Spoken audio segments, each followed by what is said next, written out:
Hey, it's Greg here at maritimegardening.com, and I'm doing a bit of work in the kitchen today. I've got the day off and I'm doing some baking. And when I do baking, since you heated the oven up anyway, you do lots of things. And I thought I would make some tea biscuits. So why is a guy with a gardening channel explaining how to make tea biscuits? Well, the point is that one of the things I like to stress on my channel is doing more with less, self-sufficiency, and just being frugal and economically savvy, that sort of thing. And let's set aside whether they're healthy or not. But if you've got a bunch of people and you want to fill them up, and you've got a certain meal and there's maybe not quite enough to go around, like a stew or a soup, or maybe making some beans or something like that, you make a batch of biscuits with that and it stretches it out. There's that term, stretching it out, right? So the tea biscuits are unbelievably easy to make. They're fast to make. They're easy to cook. So I'm going to show you how I do it, just a really basic recipe.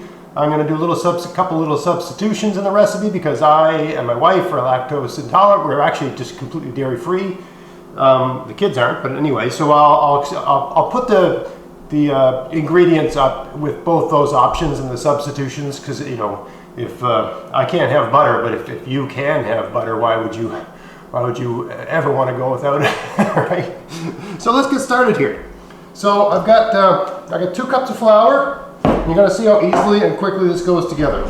I got 2 cups of flour, and I got some. Just looking for a spoon here, so I can stir with.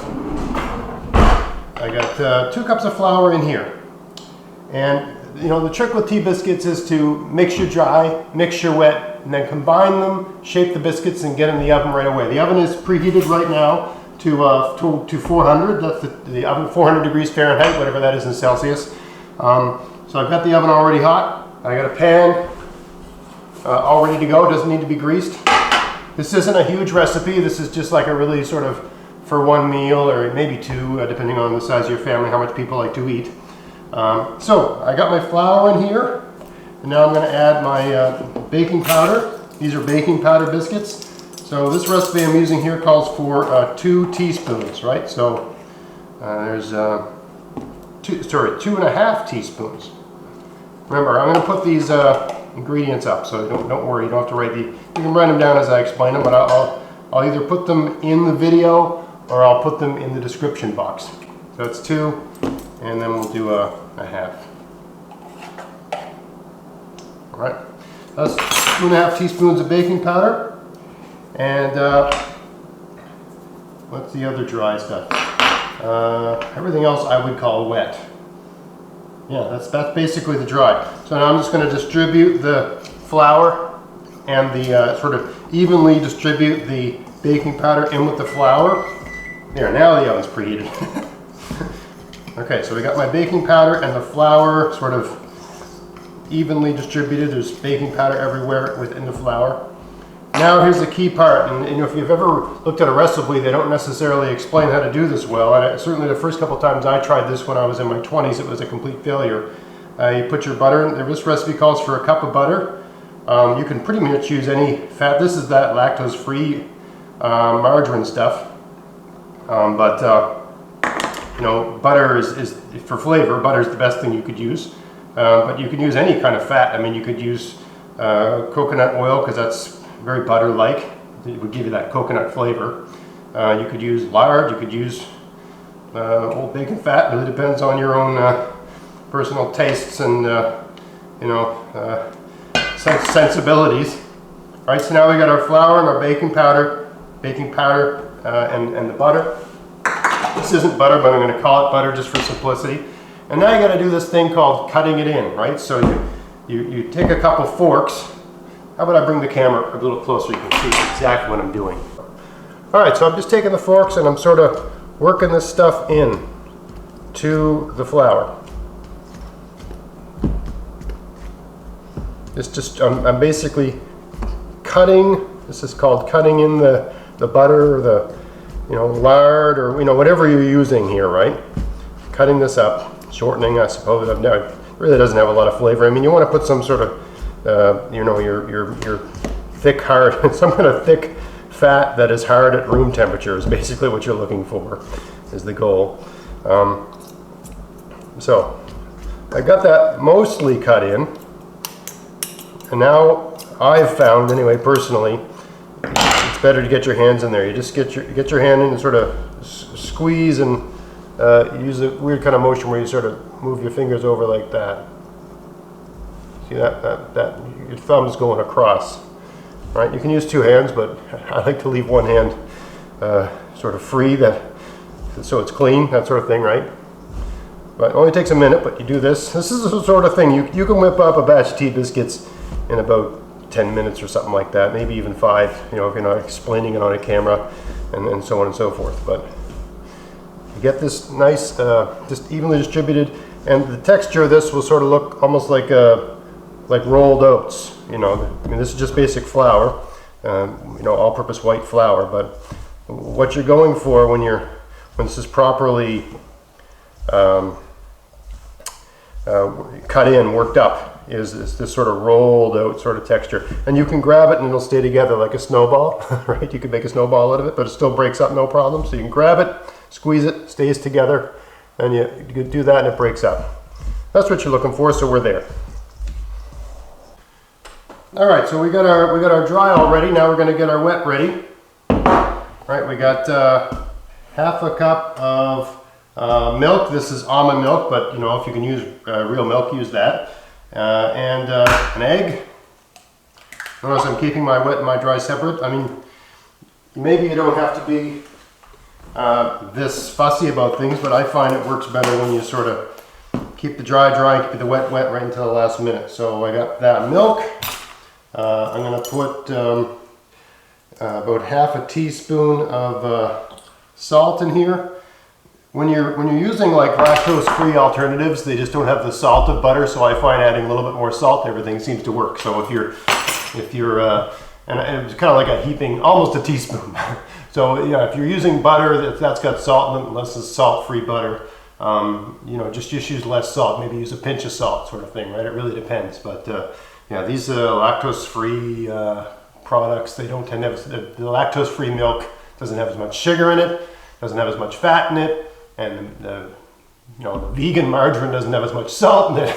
So I found when you're baking, if you want to recreate that taste that's familiar from, you know, I wasn't always like this. I used to, you know, have gallons of milk a day. And I'm not trying to make this video about that. People are going to ask the questions, so I'm trying to explain. I find adding a little bit more salt to things tends to solve that problem. So we got some salt in here. This recipe calls for 2 tablespoons of sugar. 1, 2,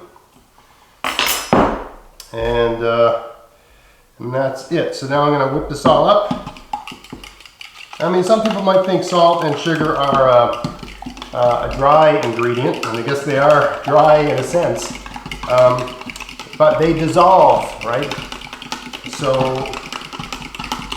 they're sort of different. I find it's better to put them into your wet mix, because they're going to dissolve into the wet, and you want them to, in a sense, right? You want that all to be one thing. That's at least my opinion on the matter.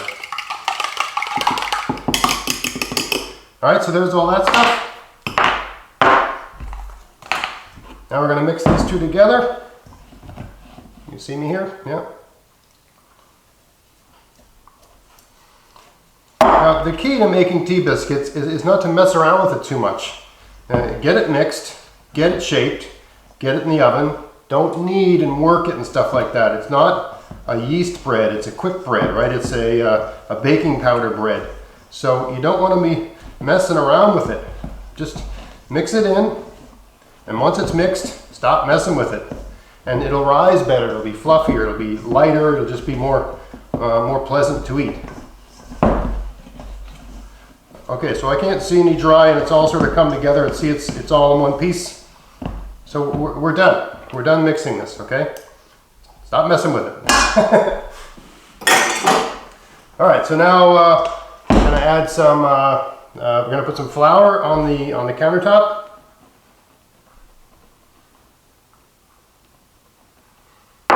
And put this out like that. I'm going to get something to cut them with. This is an old-fashioned thing for me, but I like using a tomato paste pan. It's just the right size for tea biscuits. I'm going to flour my hands a little bit, put a little bit of flour on top here, just flatten it out. Nothing fancy, just flatten it out till it's about, I don't know, what you might say 3/4 of an inch or 2 centimeters high, give or take, like that high. You know, maybe comes up to the first knuckle on your pinky sort of thing, or at least on mine. That's about right. Okay, a little bit of flour on the top. Whoops. Remember, don't mess with it.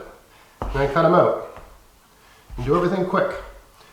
Partly because it's just good to practice doing things quickly so you don't take as much time to do stuff in the kitchen. But also, I mean, basically, we've started a chemical reaction, and we want that chemical reaction to happen with the assistance of heat, so it can do right do its thing. Because baking soda is a chemical, right? And it's the chemical reaction it has with water, with other things that are present in the dough, and just with itself in a sense, that provides the rise in what you're making. So I'm just putting these on an old pizza pan. This probably makes about, I don't know, a dozen. Now I got these little pieces left over. If you got kids around, you let them sort of, shape these into things they want. But there's no point in sort of cutting these out. You just sort of gather them together and shape them into a circle. Nothing too fancy. Now, this is old school stuff, old world stuff. Works great. There. Now they're ready to go in the oven. As the recipe said, stick them in the oven for, I don't even have the directions here, but anyway, 10 minutes. I would say 10 minutes at 400 Fahrenheit. I'll see you in 10 minutes. All right, so the oven's done. That actually, I checked it at 10 minutes and it seemed that it wasn't brown on the bottom, so I gave it another 2 minutes. So I'm gonna assume it's done now. Looks done to me. All right, so there should be, you're looking for a light brown on the bottom like that. You could go a little bit more, but you're risking it, right? And depending on, like, if you're using butter, they're gonna brown more than mine, right? Because butter is just this amazing thing that makes a lot of things happen for you. But basically, you want them brown like this on the bottom. Once they start to go like that, so I checked them at 10 minutes, and it was more like this color on the bottom. So 2 more minutes and they started to toast up a little bit. And that's done. So, only thing left to do is give one a try, I guess. I've got some partridge berry jam here that is, if you got any sort of Newfoundland blood in your body, this is a classic sort of Newfoundland thing, partridge berry jam with biscuits. And of course, even though they're made with an outrageous amount of butter, we put a little more butter on it anyway. And yeah, let's just try one of these. I'm not going to eat them all here, but I'll have a bite. So you can have a look at what we're working with here. Nice, just one without the jam and one with the jam. All right, so let's give it a go. I can eat a whole one in one bite. Anyway. Delicious, easy to make tea biscuits. It's an old world solution to stretching in a meal. It's also just a lovely thing to have with your tea and a little bit of jam. That's for an afternoon snack. Goes with lots of things, stew, beans, all that sort of stuff. Also good in the morning for breakfast, right? If you're having some, maybe a soft-boiled egg and some tea biscuits with jam, that sort of thing. Anyway, tea biscuits. Cheap, fast, easy, simple way to stretch out a meal if you've got extra company come, or you don't have quite as much leftover soup as you thought you had. That sort of thing. I'm sure lots of you know this, but for those of you who don't, or if you've ever tried to make these and it was a bit of a failure, try this approach. I don't think you'll be sorry. So I hope you found that interesting. If you did, please like, share, subscribe. Check out my podcast, maritimegardening.com. Check out my cooking videos. I got a cooking series on the YouTube channel here. And until next time, get out there, get at it. Have fun in your kitchen. Thanks for watching.